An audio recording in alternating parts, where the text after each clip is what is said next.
लोहारू में आपको बता दें कि गुरुवार के दिन एक जली हुई गाड़ी मिलती है। इसके अंदर 2 बॉडीज मिलती हैं, 2 नरकंकाल मिलते हैं। अब इस मामले में बड़ा खुलासा हुआ है। राजस्थान से इन्हें अगवा किया गया था और आपको बता दें कि परिजनों को तो शव सौंप दिए गए हैं, लेकिन राजस्थान पुलिस ने अब जांच के लिए गाड़ी को कब्जे में ले लिया है। भरतपुर में दोनों युवकों को अपहरण किया गया था और उसके बाद आपको बता दें कि यह पूरा खुलासा धीरे धीरे हो रहा है। और अब तक की अगर बात करें तो इसमें जो एफआईआर हुई है उसमें बजरंग दल के कुछ लोगों का नाम शामिल है।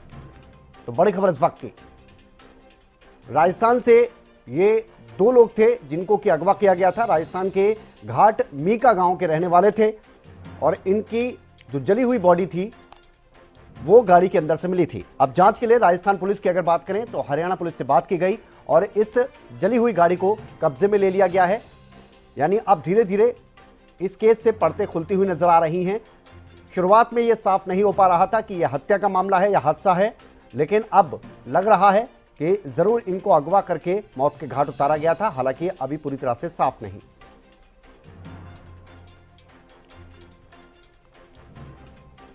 तो लोहारू की अगर बात की जाए तो लोहारू में आपको बता दें कि ये जली हुई बॉडियां मिली थी। इसके अंदर ये 3 तस्वीरें, इससे आप और बेहतर तरीके से समझ सकते हैं इस केस को।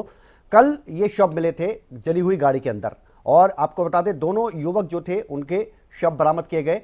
शव क्या बरामद किए गए, नरकंकाल थे, पूरी तरह से जल चुकी थी बॉडीज की अगर बात की जाए। और अब राजस्थान पुलिस की तरफ से उस गाड़ी को भी कब्जे में ले लिया गया है जिस गाड़ी के अंदर ये दोनों शव मिले। लोहारू में आपको बता दें कि ये गाड़ी मिली थी, इसी हालत में मिली थी जो आप तस्वीरों में देख रहे हैं और इसके अंदर 2 कंकाल मिले। पुलिस को सूचना दी गई थी, पुलिस जांच में जुटी थी और तब से यह सवाल उठ रहा था कि क्या ये हत्या है या फिर कोई हादसा है। और अब जाकर धीरे धीरे इस केस से परतें खुलती हुई नजर आ रही हैं। तो ये 3 तस्वीरें जो बता रही हैं कि राजस्थान से लेकर भिवानी या लोहारू की आप बात कर लीजिए कि पूरी कहानी लगभग है क्या। बजरंग दल के कुछ लोग हैं जिन पर के आरोप लगे हैं। एफआईआर की कॉपी भी हमारे पास है, उस एफआईआर की कॉपी में 5 लोगों के नाम हैं। देखिए, वो भरतपुर में गोपालगंज एक थाना है, वहाँ अभियोग अंकित था किडनैपिंग का। तो हमने बोलेरो के चेसी नंबर से उसको ट्रेस करके उनको सूचना दे दी थी। वहाँ की पुलिस आ गई थी और वारिस आ गए थे उनके, और हमने 174 कार्रवाई करके पोस्टमार्टम के बाद डेड बॉडियाँ उनके हवाले कर दी, उनके वारिसान के। और जो बोलेरो जीप थी वो भी पुलिस अपने कब्जे में राजस्थान वाली लेके चली गई है। तो इसमें क्या मामला है? कुछ गौ तस्करों या बजरंग दल किस तरह की बातें आ रही है? नहीं, हमारे यहाँ ऐसा कुछ नहीं है। हमारे तो शांतिप्रिय लोग हैं, किसानी करते हैं। गौ तस्करी का हमारा कोई मैटर नहीं है। वो राजस्थान का अनुसंधान का मामला है, उनमें क्या तथ्य आएंगे वो ही बता पाएंगे। हमारा सिर्फ 174 में कार्रवाई की हमने। तो राजस्थान पुलिस में अपहरण का मुकदमा दर्ज था, तो अगर पुलिस की बात की तो वहाँ 302 में जाएगा ये। तो कितने लोगों के खिलाफ? वही तो स्वाभाविक है, हत्या होगी तो 302 में ही जाएगा। और कितने लोगों के है, कौन बाई नेम है, इसका मुझे ज्ञान नहीं है। वो अनुसंधान का मामला, और वो अनुसंधान में क्या तथ्य आएंगे वो राजस्थान पुलिस ही बता पाएगी। तो ये पूरी कहानी आपको बता देते हैं, भरतपुर टू भिवानी। और ये कहानी है क्या, 2 युवक जुनैद और नासिर, इनको अगवा किया जाता है और दोनों के परिजनों ने राजस्थान पुलिस को इस बात की सूचना दी, शिकायत दर्ज करवाई गई और भिवानी के लोहारू में इन दोनों के शव मिले। एक बोलेरो गाड़ी की अगर बात की जाए वो पूरी तरह से जली हुई थी, उसके अंदर इनके शव मिले। दोनों शवों को जिंदा जलाने की जो बात सामने निकलकर आ रही है, अभी तक शक जताया जा रहा है। बजरंग दल के जो लोग हैं उन पर भी आपको बता दें कि आरोप लगे हैं और एफआईआर में भी नाम है। पोस्टमार्टम ऑन स्पॉट तभी करवा दिया गया था और जो शव थे वो परिजनों को सौंप दिए गए। इसके बाद राजस्थान पुलिस उस गाड़ी को, जो गाड़ी जली हुई मिली थी जिसमें शव मिले थे, उसे अपने कब्जे में लेती है, अपने साथ राजस्थान ले जाती है। ये पूरी कहानी अब तक निकलकर सामने आई है। सुशील सिंह हमारे साथ जुड़ गए, हमारे विशेष संवाददाता न्यूज रूम से। सुशील, क्या लग रहा है इस मामले को अब देखा जाए, क्योंकि कल तक तो यही सवाल था कि ये कहानी है क्या, और अब तक की अगर बात करें तो काफी हद तक चीजें साफ हो रही हैं। तो इसे क्या माना जाए, हादसा माना जाए या हत्या माना जाए?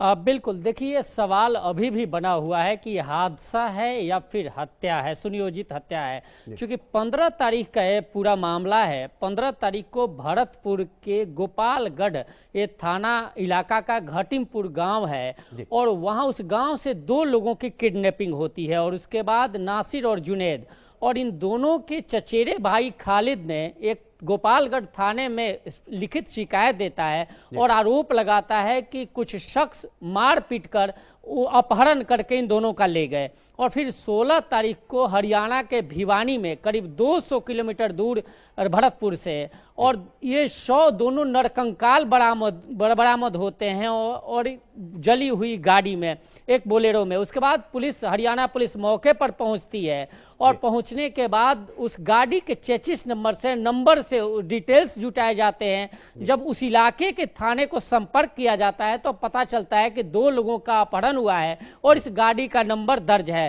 पुलिस पहुंचती है, वो सारे अमला पहुंचते हैं, वहां से परिजन पहुंचते हैं और फिर शव का, चूंकि शव बुरी तरह से जला हुआ था, वहीं पोस्टमार्टम होता है और हरियाणा पुलिस 174 के तहत कार्रवाई करती है और फिर शव को उस परिजनों को सौंप देती है। उधर राजस्थान पुलिस, जो शिकायत मिली थी, जो खालिद ने शिकायत किया था जुनैद और नासिर के चचेरे भाई ने, उसके आधार पर एफआईआर में धारा ऐड ऑन करती है और जांच शुरू करती है।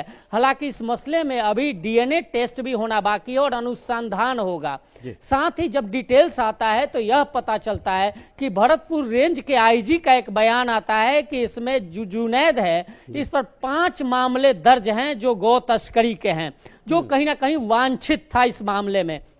अब चूंकि जो गौ संरक्षक हैं उनका नाम इसमें लिखाया गया है, हालांकि उन्हें माना जा रहा है कि ये आरोपी है, लेकिन अभी जांच का विषय है। दूसरी तरफ जो इसमें नाम सामने आया है मोनू मानेसर का, उसने एक वीडियो जारी किया है अपने ट्विटर हैंडल पे और उसने दिखाया है कि वो जिस दिन ये घटना हुई है उस दिन वो कहीं दूर एक होटल में था और वहां का सीसीटीवी फुटेज जारी किया है। साथ ही जब हरियाणा न्यूज से बातचीत हुई तो उसने कहा है कि इसमें कहीं कोई नाम नहीं है, ना ही उसका कोई संलिप्तता है, लेकिन केवल फंसाया इसलिए जा रहा है कि वो गौ रक्षा करता है और ऐसे जो गौ तस्कर आते हैं तो गौ तस्करी से रोकता है। तो कहीं ना कहीं गौ तस्करी से रोकने की एवज में यह खामियाजा उसे भुगतना पड़ रहा है और उसका नाम लिया जा रहा है। हालांकि इस पूरे मसले में पुलिस जांच कर रही है, इंक्वायरी आगे बढ़ रही है और इंक्वायरी के बाद पता चलेगा। ये देखिए अनुसंधान का पक्ष है। अब दूसरा पक्ष देखिए कि इस पूरी घटना को लेकर AIMIM जो अध्यक्ष हैं असदुद्दीन ओवैसी, उसने एक ट्वीट किया और ट्वीट के बाद उन्होंने सीधा आरोप राजस्थान सरकार और हरियाणा सरकार पर लगाया है और कहीं ना कहीं उसके बाद से यह सियासत शुरू हुई है और अब तमाम इस तरह के बयान आने शुरू होंगे कि क्या वास्तव में गौ रक्षकों को फंसाने की साजिश है या फिर यह एक हादसा के तहत एक घटना हुई है और या फिर इन्होंने हत्या की है। तमाम चीज अनुसंधान का है और अनुसंधान के बाद यह पता चलेगा कि रियल स्टोरी क्या है। एक चीज और सुशील, यहाँ पर पहले तो ये तार जोड़ रहे थे भरतपुर टू भिवानी, लेकिन अब तो ये मानेसर और पलवल तक जुड़ गए हैं, क्योंकि जो एफआईआर की कॉपी आई है उसको आपने ज्यादा बेहतर तरीके से पढ़ा भी है, समझा भी है। उसमें 5 लोगों के नाम हैं, तो इनके अब जो तार हैं वो मानेसर पलवल तक भी जुड़ जाते हैं। देखिए जो 5 नाम हैं जिन पर आरोप लगा था किडनैपिंग का, और जब अब जनरल देखिए इसको ऐसे समझिए, जब कोई अपहरण होता है या गुमशुदगी होती है तो पुलिस सबसे पहले उसे गुमशुदगी का मुकदमा दर्ज करती है। अगर परिवार वाले यह साक्ष्य देते हैं कि इस शख्स ने अपहरण किया है तो निश्चित तौर पर पुलिस आईपीसी के सेक्शन, अपहरण के सेक्शन में मामला दर्ज करती है। लेकिन जब उस शख्स का शव बरामद होता है, कहीं बॉडी मिलती है, तो उसके बाद पुलिस उसी एफआईआर को अपग्रेड करती है और अपग्रेड करने के बाद उसमें मारपीट है तो 307 लगता है, अगर मर्डर हुआ है तो उसमें 302 होता है और ये जो सेक्शन है आईपीसी का उसे अपग्रेड किया जाता है और मामला दर्ज किया जाता है। चूंकि बाई नेम्ड एफआईआर है तो निश्चित तौर पर इन सबको शुरुआती जांच में, प्राथमिक इंक्वायरी में इनको हत्यारोपी माना जा रहा है। हालांकि जब पुलिस जांच करेगी, जब साक्ष्य जुटाएगी, उसके बाद संभवतः अगर इनकी संलिप्तता नहीं पाई जाती तो निश्चित तौर पर इनके नाम निकल सकते हैं या फिर कोई कारण सामने आ जाए कि इनकी मौत बोलेरो में आग लगने से हुई है या जलने से हुई है, तो ये टोटली टोटली डिपेंड करता है जांच पे। जब तक इंक्वायरी नहीं होती तब तक पुलिस एफआईआर के आधार पर इन पांचों को हत्यारोपी मानकर ही जांच को आगे बढ़ाएगी। और एक चीज और सुशील यहाँ पर, क्योंकि जिस तरह से मैं हरियाणा पुलिस के अधिकारी का बयान सुन रहा था, जांच अधिकारी का, तो उन्होंने कहा कि हमने धारा जो है 174 के तहत अपनी कार्रवाई कर दी है, उसी तहत हम आगे चलेंगे। तो अभी ये कहें कि पूरी तरह से जो नजर टिकी हुई है वो राजस्थान पुलिस के पास, या फिर हरियाणा पुलिस का क्या रोल रहेगा इसमें आगे? नहीं, देखिए, हरियाणा पुलिस ने 174 की कार्रवाई कर दी है। जो आईपीसी का सेक्शन 174 है, ये कहता है कि अगर कोई बॉडी मिली और उसमें उसके खिलाफ कहीं और अलग मामला दर्ज है और उसमें कोई हत्या की ऐसी आशंका नहीं नजर आ रही, तो पुलिस साधारण तौर पर एक 174 का कार्रवाई करती है और पोस्टमार्टम करा देती है। क्योंकि नियम यह है कि जहां बॉडी मिलती है उसी लोकेलिटी में पोस्टमार्टम कराया जाता है और वो रिपोर्ट सौंपी जाती है। क्योंकि यह बॉडी पूरी तरह से जली हुई थी और उसमें यह अंदाजा लगाना कि क्या मारपीट इनके साथ हुई है, इनका गला घोटा गया है, ये तमाम चीजें उससे नहीं मिल पाती। वो बिसरा की रिपोर्ट जाती है, वो बिसरा की जब रिपोर्ट आएगी तो उससे पता चलेगा कि इनके साथ मारपीट कैसे हुई है।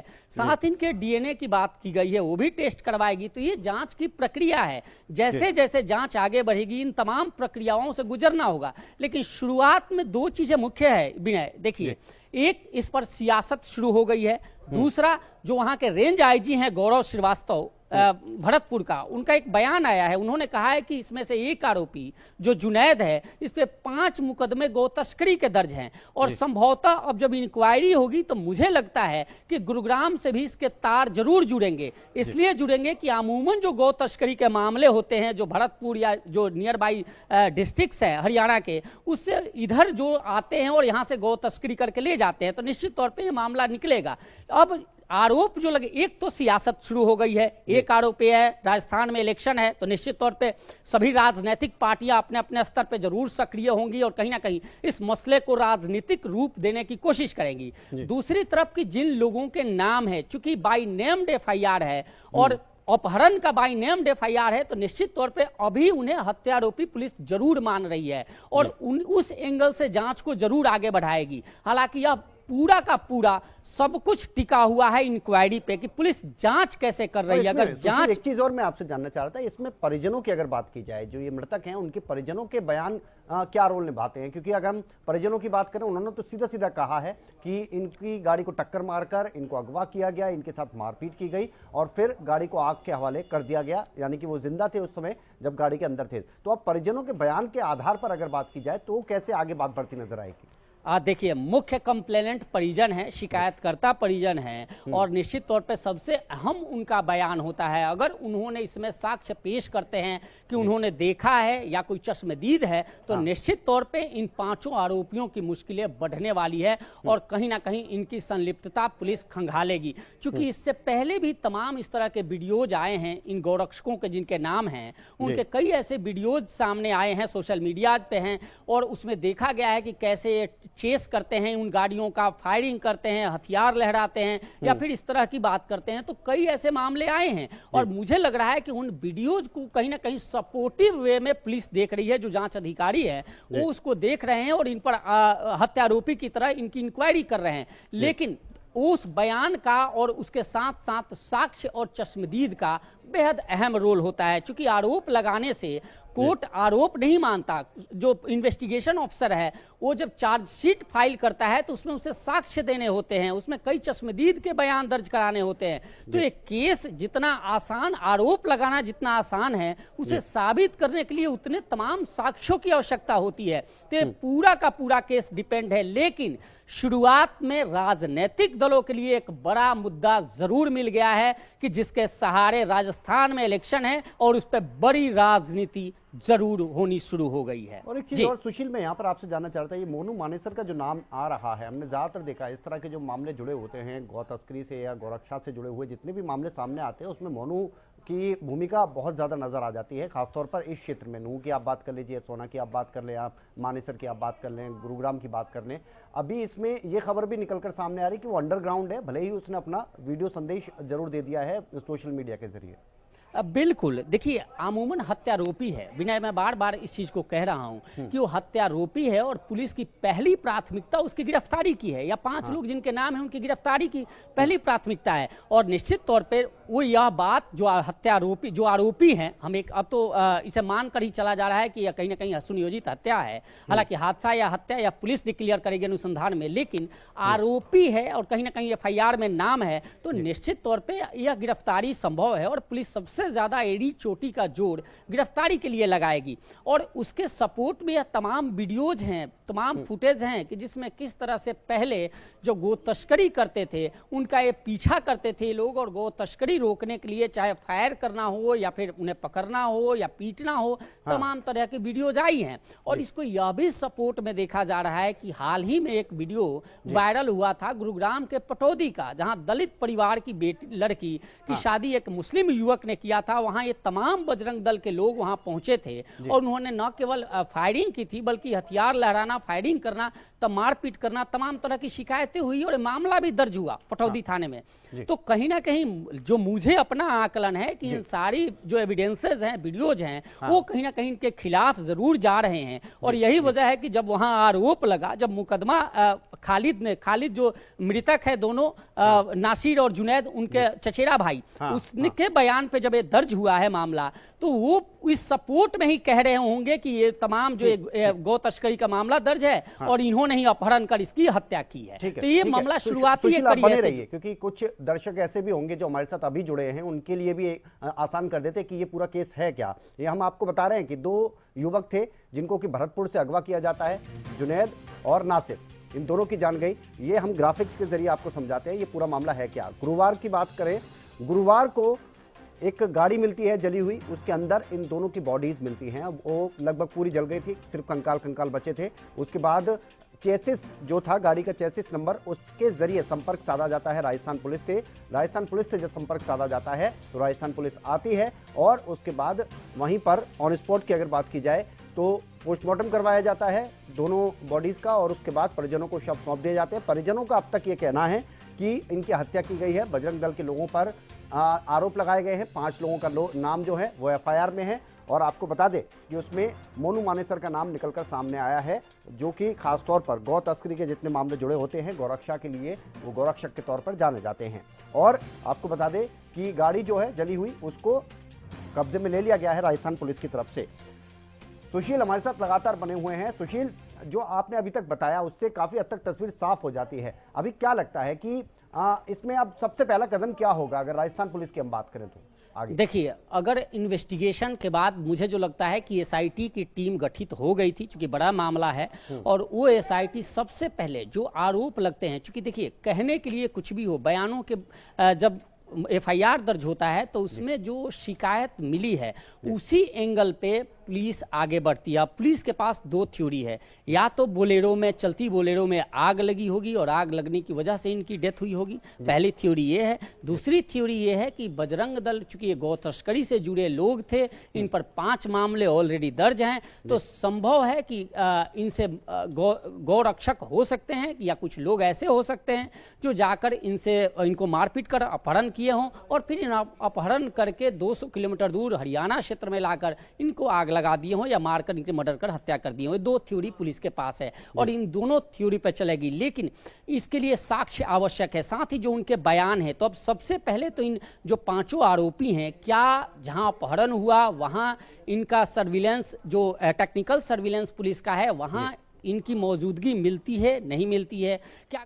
चलिए, एक बड़ी खबर का रुख कर लेते हैं। आपको रोकना पड़ेगा यहाँ पर सुशील। आरोपों को लेकर बजरंग दल के मोनू मानेसर की सफाई सामने आ गई है। आरोपों को लेकर मोनू मानेसर का कहना है कि उसका कोई लेना देना नहीं है। उसने भी सोशल मीडिया के जरिए ये जानकारी दी है, हमारे ऊपर लगे आरोप पूरी तरह से निराधार है। मोनू मानेसर की तरफ से ये कहा गया है, और आपको बता दें कि जो एफआईआर है उसमें मोनू मानेसर का नाम है, और इसी वजह से अब बजरंग दल के मोनू मानेसर की तरफ से ये सफाई दी गई है। आपको बता दें कि सोशल मीडिया पर उसने और अपने साथ ही व्हाट्सएप स्टेटस पे भी ये लगाया है कि ये दुर्भाग्यपूर्ण है, लेकिन मेरा इससे कोई लेना देना नहीं है। सीसीटीवी फुटेज की बात भी उसने कही है कि सीसीटीवी फुटेज मेरे पास है कि मैं उस समय कहां पर था या कहां पर नहीं था। सुशील हमारे साथ लगातार बने हुए हैं। सुशील, माफ कीजिएगा, उस समय मैंने आपको रोका था, आप अपनी बात पूरी करें। देखिए, तो मैं वही कह रहा था कि इन्वेस्टिगेशन शुरू होगी तो सबसे पहले पुलिस साक्ष्य जुटाएगी और जिस दिन अपहरण हुआ है उस दिन का लोकेशन, टेक्निकल सर्विलांस, क्या इनकी मौजूदगी थी नहीं थी, ये तमाम चीज़ें पहली कड़ी में यह पता लगाएगी पुलिस। उसके बाद जो इन्होंने सफाई दिया है तो यह भी संभव है कि किसी और के तहत अपहरण करवाई गई हो, मारपीट की गई हो। तो अब जो बीसरा रिपोर्ट आएगी उस पर भी डिपेंड होता है, इनके टेक्निकल सर्विलांस पे होता है। और अब इन पांचों में से किसी एक की पुलिस जल्द से जल्द यह कोशिश करेगी कि गिरफ्तारी हो और फिर रिमांड के दौरान सारी चीजें हो। साथ ही जहां से अपहरण हुआ था उससे पहले इनके कॉल। एक मोनू मानेसर की जो बाइट है वो हम आपको सुना देते हैं। मैं मोनू मानेसर बजरंग दल से। जो भी आरोप थाना गोविंदगढ़ के क्षेत्र से हमारे ऊपर लगाए जा रहे हैं वो बिल्कुल निराधार है। बजरंग दल की कोई टीम वहां पे नहीं थी और वो घटना बहुत ही दुर्भाग्यपूर्ण है जो हमने सोशल मीडिया से पता लगा है।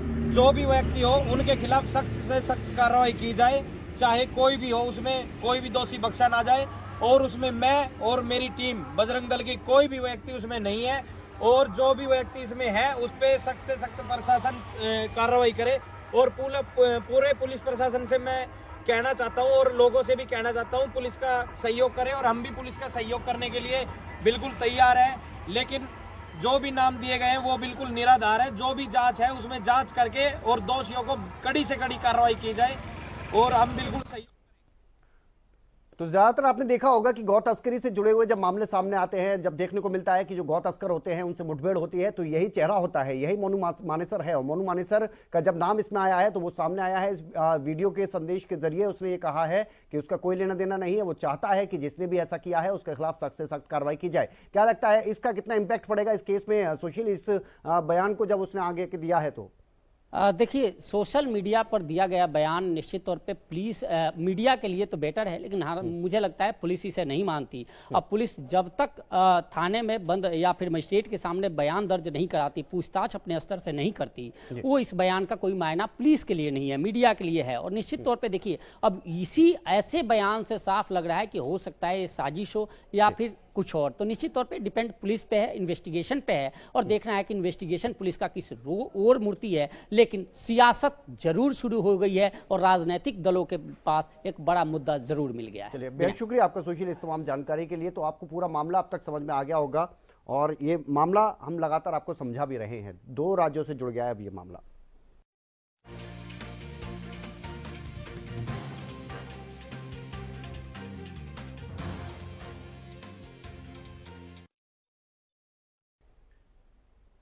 तो अब पूरी शक की सुई जो है वो घूम जाती है मोनू मानेसर के ऊपर। मोनू मानेसर ने ऐसे में जब एफआईआर में नाम आ गया है तो उसने अब सोशल मीडिया के जरिए अपना बयान दिया है। उसने कहा है कि वो पूरी तरह से निर्दोष है, उसे फंसाया जा रहा है। आपको एक बार फिर सुना देते हैं।